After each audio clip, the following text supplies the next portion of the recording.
নমস্কাৰ বন্ধু বান্ধৱীসকল।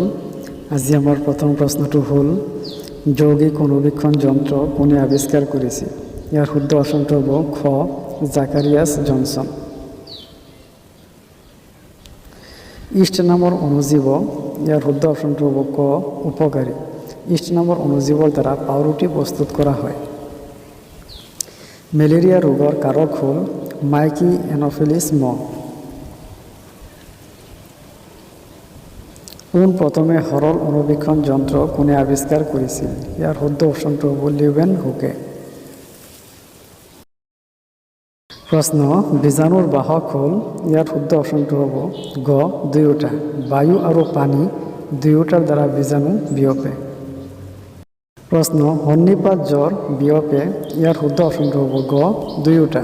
খাদ্যবস্তু আৰু দূষিত পানী দুয়োটাৰ দ্বাৰাই সন্নিপাত জ্বৰ বিয়পে। প্ৰশ্ন, মামপক্স ৰোগ প্ৰতিৰোধ কৰিব পাৰি? ইয়াৰ শুদ্ধ অপশ্যনটো হ'ব গ প্ৰতিষেধক ছিটা দি। প্ৰশ্ন, বায়ু অবিহনে জীয়াই থাকিব পাৰে? ইয়াৰ শুদ্ধ অপশ্যনটো হ'ব ঘ ইষ্ট। ই বায়ু অবিহনে জীয়াই থাকিব পাৰে। প্ৰশ্ন, পূৰ্ণবয়স্ক মানুহে মিনিটত কেইবাৰ উশাহ লয়? ইয়াৰ শুদ্ধ অপশ্যন হ'ব গ 15 পৰা 18 বাৰ জিৰণিৰ সময়ত, আৰু ব্যায়ামৰ অৱস্থাত উশাহ নিশাহ 25 বাৰলৈ বৃদ্ধি পায়। প্ৰশ্ন, বায়ুত থকা জলীয় বাষ্পৰ পৰিমাণ জোখা সঁজুলি হ'ল? ইয়াৰ শুদ্ধ অপশ্যনটো হ'ব খ হাইগ্ৰমিটাৰ। এনিমিটাৰ হ'ল? ইয়াৰ শুদ্ধ অপশ্যনটো হ'ব খ বতাহৰ বেগ জোখা সঁজুলি। প্ৰশ্ন, শৰ্কৰাজাতীয় খাদ্যবিধ হ'ল? ইয়াৰ শুদ্ধ অপশ্যনটো হ'ব ক পকা কঁঠাল। পকা কঁঠালত শৰ্কৰা বেছি পৰিমাণে থাকে। প্ৰশ্ন, পৰিশ্ৰমী মানুহৰ কি জাত খাদ্যৰ বেছি প্ৰয়োজন? ইয়াৰ শুদ্ধ অপশ্যনটো হ'ব ক শৰ্কৰা।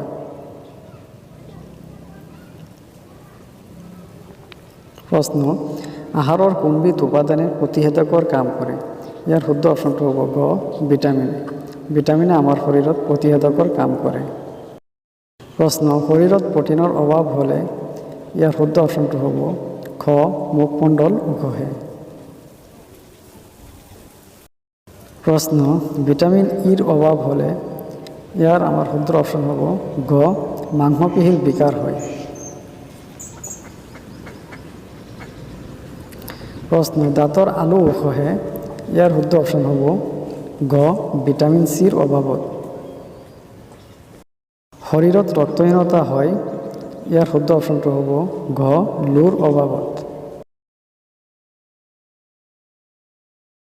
প্ৰশ্ন, আয়োডিনৰ অভাৱত হয়? ইয়াৰ শুদ্ধ অপশ্যন হ'ব ক গৰল ৰোগ। প্ৰশ্ন, বায়ুমোজা হ'ল? ইয়াত শুদ্ধ অপশ্যনটো হ'ব খ বতাহৰ দিশ নিৰ্ণায়ক যন্ত্ৰ। আজি আমাৰ প্ৰশ্ন উত্তৰ আলোচনা ইমানতে শেষ হ'ল। আপোনালোকে যদি আমাৰ ভিডিঅ'খিনি চাই ভাল পায় তেন্তে লাইক, শ্বেয়াৰ আৰু কমেণ্ট কৰিব। ধন্যবাদ।